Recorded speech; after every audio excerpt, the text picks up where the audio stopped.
Welcome to another episode of Complete Developer Podcast, the podcast by coders for coders about all aspects of creating your best life as a developer. I'm Will, the accomplished developer, author, and software architect. And I'm Beej, the journeyman developer sharing my journey in development. Complete Developer Podcast is supported by listeners like you. We are now on Patreon at www.patreon.com/Complete Developer Podcast. You've made it. You've accomplished your goals. What now? How do you continue to be successful? Success and failure are intertwined, and success, if not stable, can and will lead to failure in the future.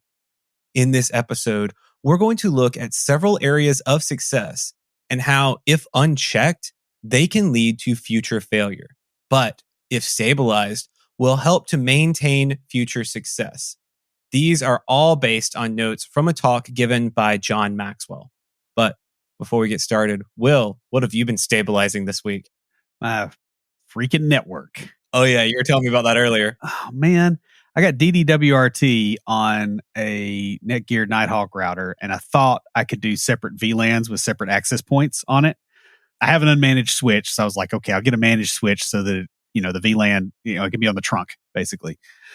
And I fought with that firmware for more than half of the weekend and finally gave up and reverted back to what I had. So now I have a managed switch coming, and I have a new Orbi system that has like the multiple networks like built in, where I don't have to do crazy low level config and, fiddle with, what signal output and how wide the band is off the radios and all that kind of stuff. And that'll be here Sunday.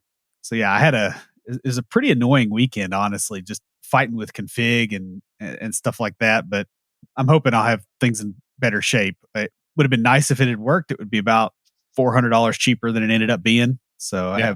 I have about $700 worth of equipment coming in. Oh, wow. Because I got a business class things on both, where it's like, Yikes. Hey, some dude whose only job is not, fiddling with firmware runs these things in production in an environment that has to stay stable. So that I really overbought, but this will get rid of the problem forever, because I'm trying to set up multiple VLANs. I want to have one for me, one for my wife and daughter, one for guests, and one for IoT equipment. Especially, because I feel like a lot of that equipment is really sketchy at best. I'm like, it does not need access to anything. I do have to say, man, I am very proud of you for actually like putting out the money, because I know that is something that is not easy for you. You're not the type to buy the big thing. You're like, oh, hey, I will take this open source and work with it and figure it out and spend the time. So like the fact that you're like, hey, you know what? This isn't working. I'm just going to do the thing that makes my life easier. I'm proud of you, dude. You're making progress. That's awesome. Well, the thing that finally made me crack was not being able to copy a MAC address out of DDWRT to put it into a different part of the interface. Mm-hmm. When I needed to set up rules for my daughter so that she can't, be on the internet at 11:30 at night on a school night. And I had to manually enter it. And I had to do it twice, because like the time policy, like the beginning and the end, the beginning has to be before the end. Well, guess what? 7:30 at night is considered after 5:30 in the morning. So I had to make two policies and apply them, both of them to both of her devices. So I had to re-enter all of her device MAC addresses twice. Oh, wow. That's ridiculous. This is so dumb. I'm out. So yeah, like if you see me spend money like that, it's probably a snapped. Yeah. No, I know. Yeah. So how about you? So I will be down in Atlanta if you guys are in the area on the 17th. So about a week and a few days after this episode comes out. So if you're listening to this and you're down in Atlanta, check me out at the Atlanta Developer Conference, giving my talk on leadership. That's my anniversary. That's coming up quick. Oh, yeah, it is, isn't it? But yeah, I'll be down there talking to the developers there about leading by influence. I've given that talk a few times, and actually reading another book on the topic right now. So yeah, that's the big exciting news for me. I'm also Code Mash opened up their CFP, so I've put in one talk so far. I've got another one that I've started working on that I'm going to submit for it as well. I might submit a third one I haven't decided. But yeah, so I'm gonna try to get up to Ohio in January for Code Mash. So that'll be a lot of fun too. But yeah, so that's kind of what's going on with me. I was telling Will before the call, I bought some new leather for riding my motorcycle, since it's my primary mode of transportation at the moment. Since my car broke down, I sold the car. Oh, I forgot to tell you guys that. Yeah, the busted up car. I sold it last weekend. So someone wanted it. They're gonna. I think he's a mechanic. He's gonna come and work on it on his own. And I was like, hey, that's perfectly fine. But got it out of my yard. Got me a little bit of cash. So it's a good deal. I think everybody was happy all over the place. So that was really good. That was a good entrepreneur mobile for you, though. I mean, really, like that lets you be able to drive to work and get things stable. Yeah. Oh yeah. No, that was really good. I was talking to a friend's dad about a coworker's truck, but I haven't heard back from him in a few days, so I think that fell through. So I'm actually looking. Interesting thing about trucks is I can buy a brand new truck for the same price as I can get a used truck and get better deals on it. So like right now, I think Toyota has a 0% financing for 48 months. It's not too bad. I may have to go look at some point. Yeah. Mine's getting kind of dodgy, and I haven't had air conditioning in 3 years. Yeah. So I'm looking at, oh hey, very baseline truck. I mean, the baseline truck has everything I want in it. And so if I can find one, I'm probably just going to go get it. I mean, I don't want a car payment, but I can afford one now. So it might be time to have one for a short amount of time. So we want to give a warm welcome to our newest patron, Jasmine. She sent us a nice message on Patreon, and we want to welcome her to our crew of supporters. So thank you. Yeah. Hey, thank you. We're glad you're here. She said she's been listening to us for a few years now, and so thank you for listening and thank you for supporting us. Saving money is hard, especially when you have to buy a new vehicle. Lucas Casares is a fee-only certified financial planner. He owns and runs Level Up Financial Planning virtually out of Fort Collins, Colorado. Yeah, and just like us here at Complete Developer Podcast, his focus is on helping you not only establish a real plan, but to take action so that you can live your best life. Yeah, and the point of investing in financial planning services is really about whether you can improve your finances more than you paid. And with the help of Level Up, the compounding impact of making better financial decisions will easily pay for itself. Yeah.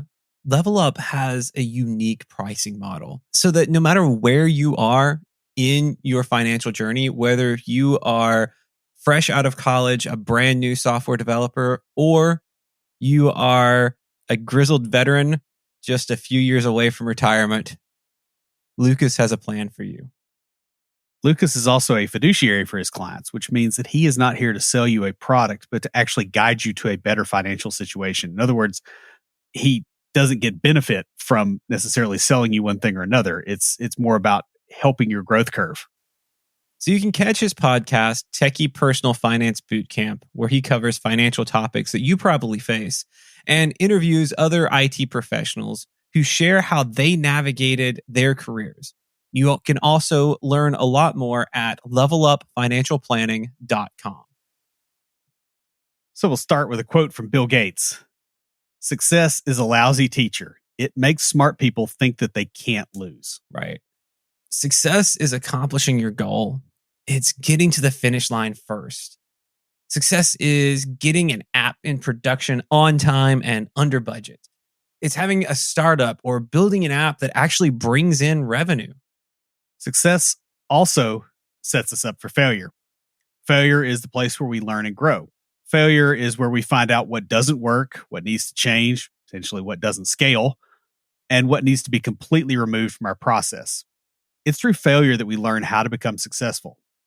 Unfortunately, the reverse is not true at all. Success doesn't teach us how to fail. Instead, it has a tendency to make us forget how to take risks and actually fail and recover from it. When we're successful, we become fearful of failure, and success does not set us up for future success. And this is actually one of the things we've talked about on here quite a bit, is the whole thing of what got you here isn't going to get you to the next step. Exactly.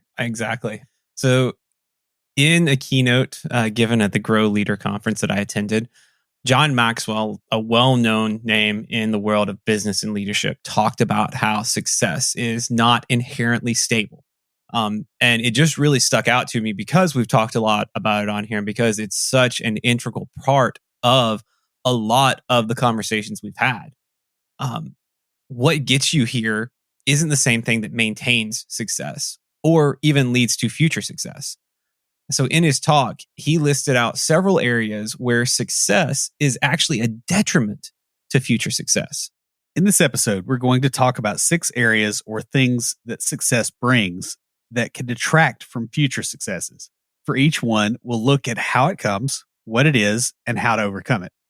These come from notes that Beej took at a keynote given by John Maxwell. And you can check out his Successful People series of books if you're interested in more of this stuff. We have not been successful yet at getting him as a guest on the show. So this is the next best thing. This is notes from a talk that Beej attended. And by the way, if anybody has any connections or any ability to like send him messages about coming on the show, please do that. That would be awesome. I've reached out several times through the people I know at his organization and through the official channels.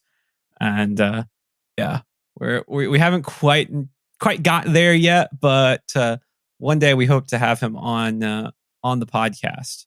So the first area of success or effect of success that John Maxwell listed in his talk was power. And power that comes from success, it's the control or authority over your environment, your work, what you do at your job, and even others around you. Yeah, as you become more successful, more people and institutions are going to put their trust in you, which in a lot of cases does make you more successful, which means more people trust you. And this gives you power in those situations. Yeah, in these situations, when you are successful, people are going to say, hey, he has authority here. He understands this or she understands this. So let's give them more authority. It's like the problem with responsibility. The better you are at handling responsibility, the more responsibility you get a lot of times. Well, and the corollary to that is the Peter principle, right? You eventually get promoted beyond your ability. Right. That does tend to happen sometimes. But as you accumulate power through continued success, you can start to see yourself almost as infallible or too important to fail. Or if you're a bank, too big to fail.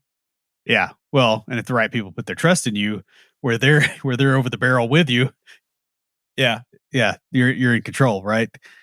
Now, if you want to stabilize power, the way to do that is accountability. Now, that is the willingness to accept responsibility for your own actions. By the way, this is a feedback loop that you need anyway. Mm-hmm. It keeps you from doing dumb things with the power you have and squandering it. So, since you mentioned that, basically all of these are feedback loops. Yeah. Like this entire thing, the stabilizers for these areas of success are basically how to set up a feedback loop so that feedback kind of brings you into balance. I mean, you guys can't see what I'm doing with my hands, but Will can, so he understands. Yeah, he's pretending to be a mummy. That's sorry, man. That's what it looked like from here. Fair enough. Fair enough. You're like trying to keep the wrappings on. Crawl out of a pyramid. Yeah. As you become successful, you want to set yourself up people who you trust to keep that power in check. People you can be accountable to. So the way you get to success a lot of times is through a mastermind group. And so this was kind of a similar idea to a mastermind group, but it's on the other side of success. It's an accountability group. Right. Well, it's, to some degree, part of the reasons the mastermind concept works so well for getting you to success is it actually puts this in place. Yeah. From the get-go, because you're going to accumulate power probably before you realize you have it. And that keeps that feedback loop there so you don't squander it before you're paying attention enough to actually fix problems. Now, you need to have people ask you accountability questions regularly. And Well, not just anybody, but these particular people. These people, right? Not just some rando who isn't trying to be successful either, because they'll ask you the wrong questions. Yeah. But they need to ask you, the most important one really is, have you lied when answering any of the other accountability questions? Right? Because if you're lying to them, you're probably also lying to yourself. Mm-hmm. If you feel the need to deceive, that's a complete red flag. Yeah, and this was one of the ones that John said was the most important. He said he has about 5 or 6 questions that his people ask him, and then at the very end, they ask, "Have you lied when answering any of the other questions?" And he's like, you got to really take a hard look at yourself, because that's a hard one to answer sometimes. Yeah, well, and lying is corrosive, right? Like it's something I've noticed with people that have been in my social circle that have done a lot of lying, or during periods of time in my life when I was really, really not confident and, let's just say, bent the truth about a lot of stuff, even if it's just like little white lies. It corrodes you, and it's not just that it makes it where you are less ethical with regard to what you will do or what you will put up with, but it makes it where you can't see truth. And I mean, that is the most dangerous thing here, right? Is like not being able to receive from the feedback loop. No, I mean, that you're right. That's the thing. If you don't have that accountability, basically none of the rest of this matters, because you're not going to apply it. So the next area that you have with success is money. Hopefully. Yeah. I mean, that's usually part of the definition of success for a lot of people, is having money from it. As you become successful, you will start to see money come in. This should lead to opportunity and less stress over money. And in most cases it does. Like, the idea is, hey, now I'm successful. I've got, well, let's just use me as an example. I got the job as a software developer. That was a success. I had money coming in. I had enough money to take care of myself. I wasn't like struggling month to month. It was, hey, I've got enough money to have a little bit of excess, to set some aside, and those sorts of things. When for a while there, as I was working my way up there, I didn't have that. I was living paycheck to paycheck, sometimes a little, beyond paycheck to paycheck, and stretching. Yeah, I remember those days. Yeah. The other thing too is, like, I feel like there's almost a curve there. Like there's a low level of money where you have a certain amount of stress, and you get a little bit more and your stress goes up before you get a little bit more and it goes back down. Yeah. Because you're like, I don't want to lose this thing that's keeping my head above water. Right. And so there is kind of a weird thing there, but yeah, getting rid of the stress over money will help you, it helps you compound your growth. Mm-hmm. Now, the problem that money poses to success is that you start to become extremely bottom line driven. We've known some people like that. They've gotten some money coming in, and now that's the only thing they think about, right? Like, you and I had that conversation at the beginning of the podcast, where, like, I won't spend money on stuff that would actually help me and save me a lot of times, because I still like fight that tendency. Mm-hmm. Even though, it's like, oh, I get mad, go spend that money and fix it, but won't do that. And what ends up happening is you're not willing to take the kinds of risks that brought you to the success that you have, because you fear that you're going to backslide. You'll see this a lot. Well, with people like in our grandparents' generation, especially, where they lived through the Depression and the war, and got used to washing off aluminum foil and reusing it. That kind of mentality. And I mean, I've known people that have had basically small mansions, lived like that, and like clipped coupons. And I'm like, you're worth millions of dollars and you're walking into Kroger with coupons.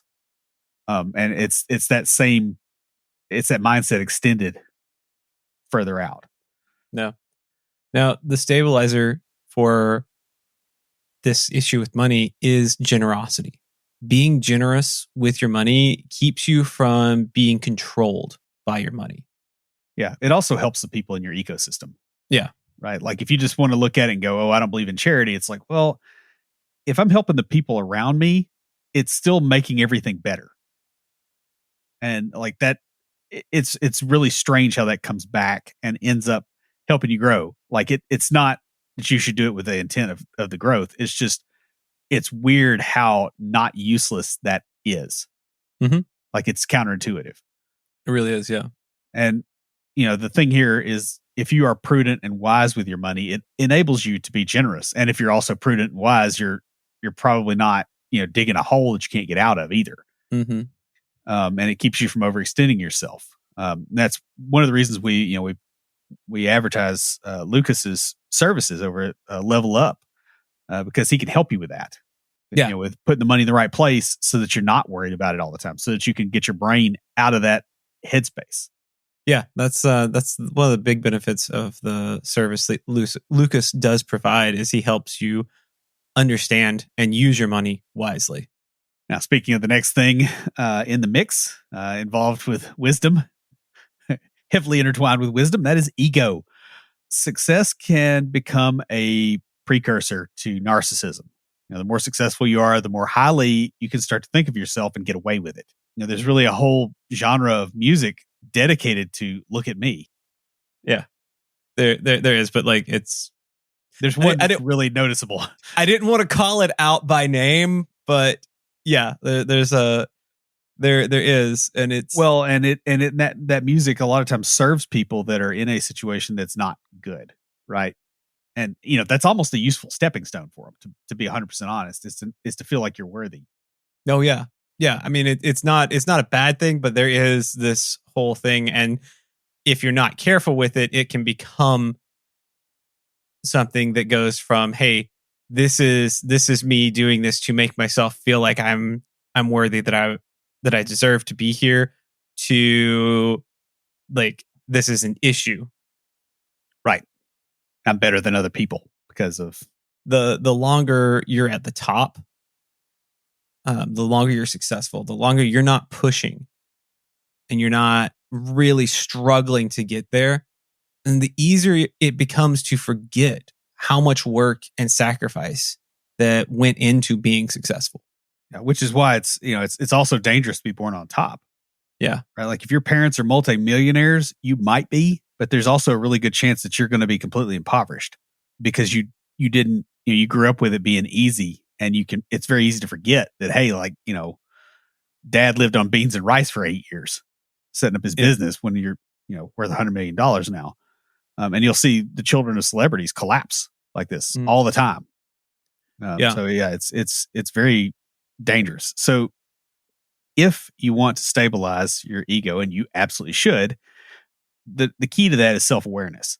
It's an awareness of where you come from, but also the contribution of others to your success along the way. Like there's people that will say, "Oh, you didn't build that," and to some degree that's true. But a lot of times, what they're actually saying is not, "Oh, you should keep others in mind," but they're just saying you should have no pride whatsoever. So that's not accurate. But you should be looking at it and going, "Okay, I have an ecosystem of people around me that helped me get where I got. My hard work mattered, but it would not have mattered without those people." Right. And have gratitude to that. I used myself as an example earlier for the money. I'll use myself again. I mean, yeah, I did put in a lot of work and effort. I was working a day job and then coming home and studying and learning to program in the evenings and stuff. But I wouldn't have been there without you and some of our other friends who were like guiding me along, pointing me in the right periodically buying you food. Yeah. Like, taking me out to dinner. A few times it was dicey. Yeah. And that's true. And like, it's not, "Oh, hey, look at how great I am that I did this." It's, hey, I had some really good friends who got me on the right track, especially like, I mean, you remember the mental state that I was in at that point in time. And yeah, so it was, but it also actually helps that mental state. I know it's weird, that deep level of focus, how that worked, but yeah. And that's the thing. Like you can't go, "Oh, I did it all me," because there were people, even if you didn't have friends like Will who were able to help you that way, there are still people who helped you along the way if you really look at it. Yeah. And I mean, I remember friends helping me. Right. I mean, and that was very, very useful. And so, the other part of this is you pass that on, which feeds back into the generosity thing from the previous thing we talked about. This all sort of build on each other. Yeah. It was a really good talk, y'all, really. And speaking of that, a quote from that that he said was, you can't grow yourself if you don't lower yourself. So if you think you are so high up here that, you're the best, you're the top, and, you know, if you don't lower yourself and go, you know what, I'm not the best, I can still do better, you're never going to do better. You're never going to get better because there's no better to get to.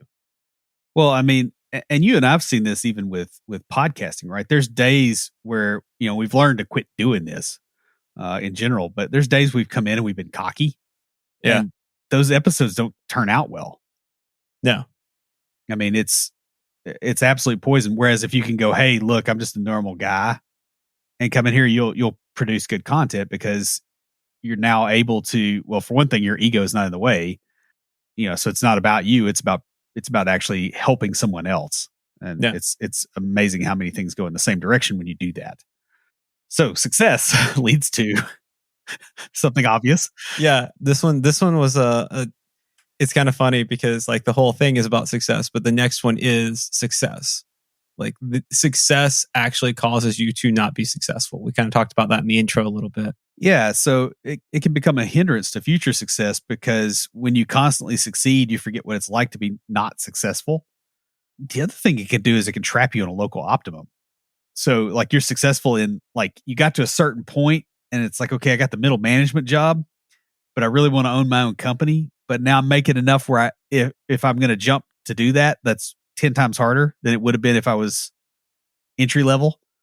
Yeah. And success will definitely nail you like that. You've got to really watch getting stuck on local optima. What it does is it makes it so that you're not familiar with, or you're not willing to take the risks to do the things that got you to the point of being successful. Like using your example there, stepping away from a stable company and starting your own business. That is a big risk, and you're going to fail. Maybe not big, the whole business fails, but you're going to have failures, and it's not going to be absorbed by a larger organization. It's going to be absorbed by you. Right. Well, and it can even make you afraid to fail in a way that you can still recover from. Right. Right. Because you just don't want to take the hit. And, that's the real thing, right? Because you've got a streak. And if you've got a streak, you don't want to break it. Oh, yeah. I was talking to a friend of mine recently. He, a couple of years ago, he started his own business doing lawn care. And he's about a year or two older than you. But he had a really solid job in design. Like he'd had several jobs, but designing signs and stuff like that, digital billboards, those sorts of things. Solid career doing that. And he wanted to break out on his own and started doing that on the side a little bit. It picked up. So his wife had a stable job. So he's like, all right, well, I'm going to start my own business. And we talked about it back when he started it. And those first few years were difficult. But I saw him at church Sunday, and I hadn't seen him in 2 or 3 months because this is a busy season for him. He's like, yeah, I'm turning clients down now. That's how busy he is. I'm like, dude, that's awesome. Like he at first he was accepting anything and everything. And now he's like, you know what? I have my niche. I don't do that sort of thing. I can point you to people who do, but now he's developed that. But at first it was a struggle. He failed. He went from a nice, cushy, not exactly office job because like he was driving around, but he had like a company truck. He had air conditioning. Yeah. To this. And it's just like, yeah, but he's so much happier. Once you get to the other side of it, that's the case. But if he were wanting to try to grow his business further, he might be afraid of that risk again, right? Like this is something that comes back over and over again. Oh, it does. Yeah. So speaking of that risk, the stabilizer for success is, drumroll, big surprise here, failure. This doesn't have to be like huge, massive failure, but maybe like a risk that doesn't turn out, or trying something new, or learning how not to implement an idea. Another brief example, Monday, as we were leaving from recording the video announcements on my lunch break, creative director at church was like, "Hey, so your photos were really out of focus this weekend." She was like, then like, and so I paused and I'm thinking about the weekend and the photos I shot and stuff. And I'm like, all right, yeah, I was trying some new stuff and things like that. And I guess she thought she'd hurt my feelings because she was like, I only say this because they're always like so crisp and this is such a change from things. And I was like, yeah, I have a new lens. I was trying out some new techniques to see how they would work. And I'm not surprised that, they didn't turn out because we had two other photographers. And so I was like, all right, you know what?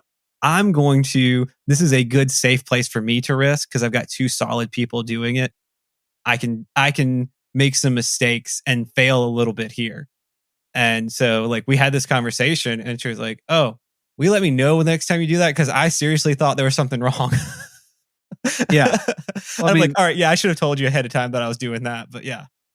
But see, there's an area I failed at that I didn't even know about because I think, oh yeah, hey, I should probably tell my director, hey, I'm trying some new stuff because we've got people covering the rest of it. Well, and coordinate it with her. Yeah. Too, right? But if you're not failing at least some of the time, you're probably not pushing your boundaries very much. Mm-hmm. And you'll get comfortable and you won't grow. And eventually it will be where if you push your boundaries a little bit, like the emotional toll it takes on you will make you fail, even if otherwise everything else is fine.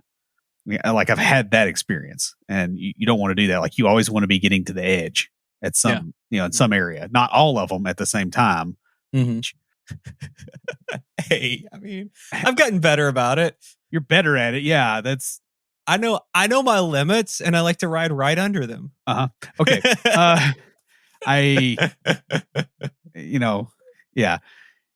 Don't actually separate success from failure. Look at them together. Your success is tied to what you learned from your failures previously. Like don't look at the failures as, hey, this is isolated from the success or vice versa, because it's really a holistic type thing. It's like, yeah, I failed on the way to getting the success. And that was, hopefully you can make your failures not necessarily intentional, but where you fail forward and you learn as you fail. Yeah, absolutely. And it becomes part of the success. Failure teaches humility and resiliency. And resiliency is the theme. I know it's not in the title of this episode, but this episode pretty much is a resiliency episode. Yeah, well, if you're successful all the time and you never fail, you have zero resiliency. Exactly. The first failure that you hit, you're not going to be ready for. Mm-hmm. And it's liable to be catastrophic because you'll be way overextended when it happens. Yes.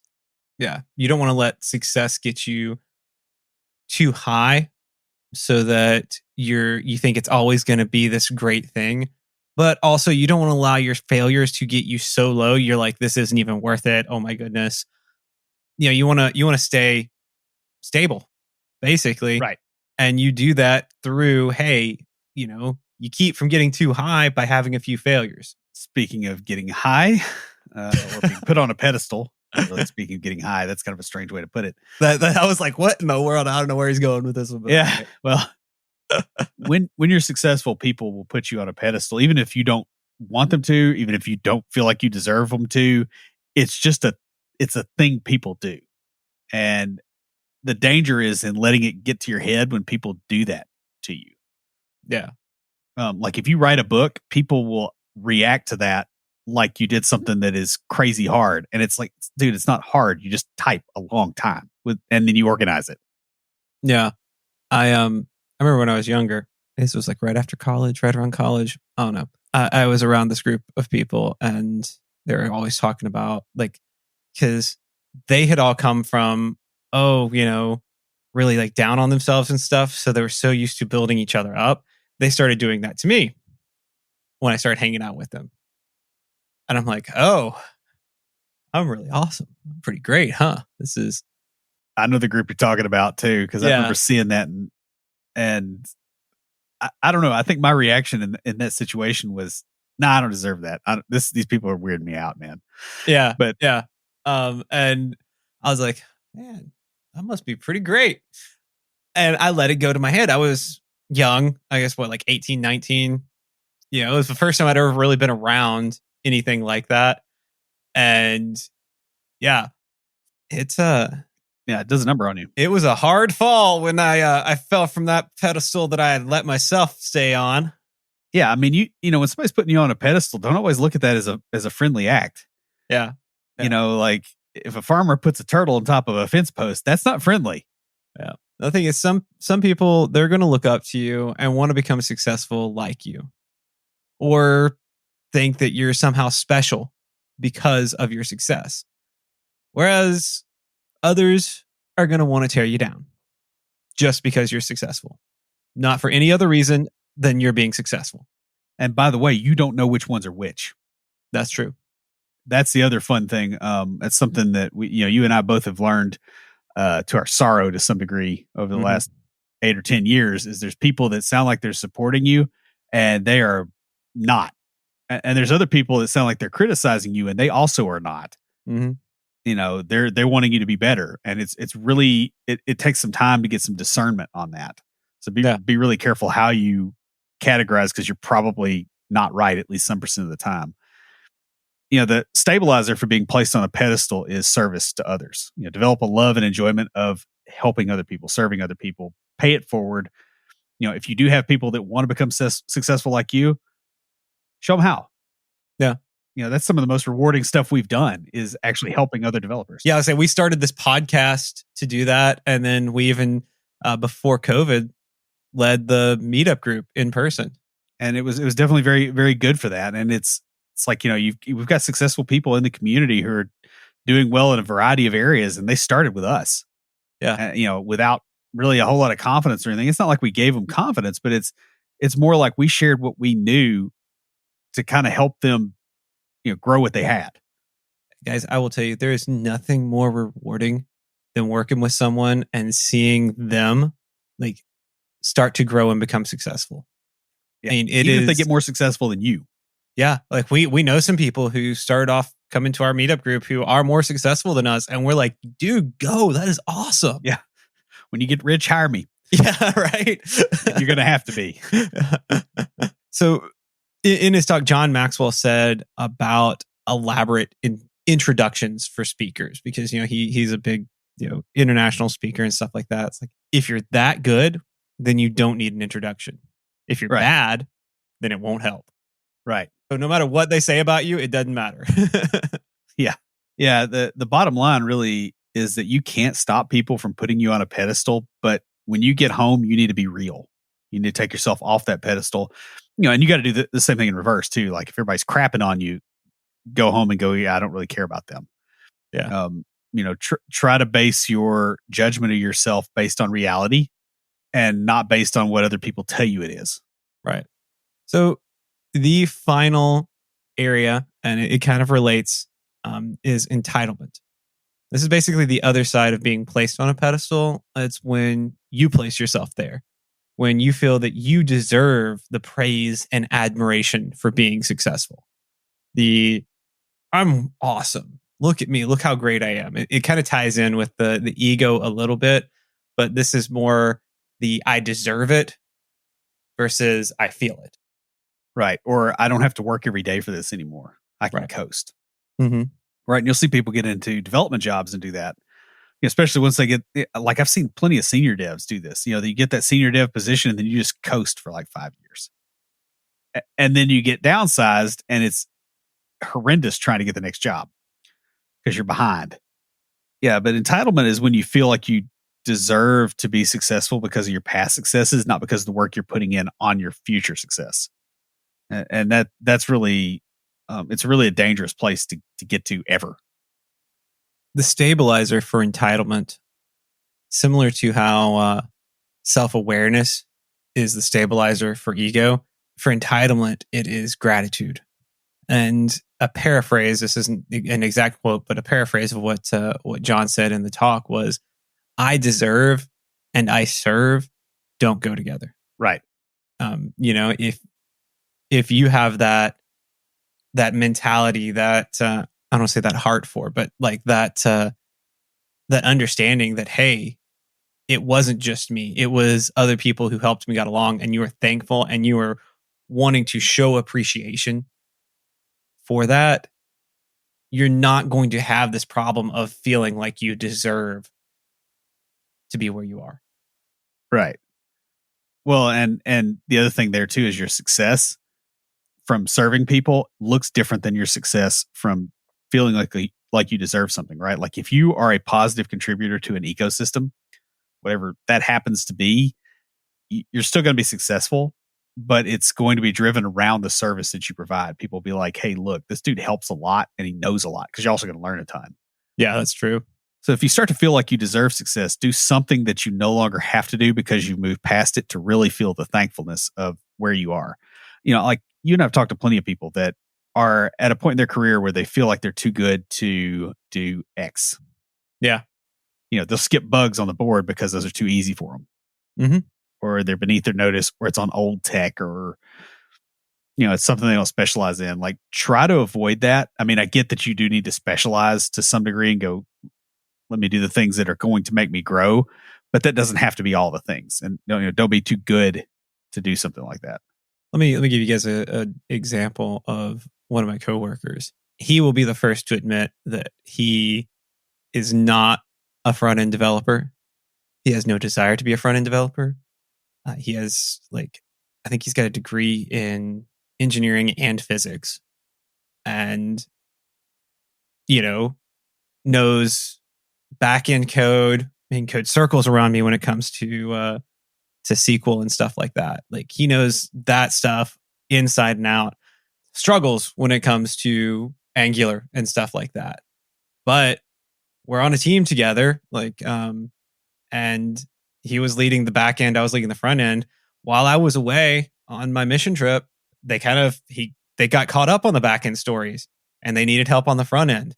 He didn't go, you know what, I'm not a front end developer, I'm not going to do this, I'll go do something else. No, you know what he did? He jumped in and he struggled and he made mistakes. And when I got back, we hopped on a call a few times and he was like, hey, so how would you have done this? And it's like, someone who's been a software developer longer than Will has. I make Will sound so old by saying that. That's the definition of old fart right there. Yeah, but no, seriously, because and that's that, that lack of entitlement, that lack of, hey, because he's there, he's successful, he knows what he's doing when it comes to that stuff. But it's like, hey, he'll jump in and the smallest thing, I'm like, you know what? When I've been doing it that long, I want to be that way too. Yeah. I really do. Yeah. If you lose touch with where you were, then you're going to lose focus on where you're going. And you're not going to be able to keep it up. Like the guy that gets his first middle management job is a prime example of that, right? And he's like, riding herd on the team and getting on everybody's case. It's like, you hated that 6 months ago when you were in that spot. Like, remember that.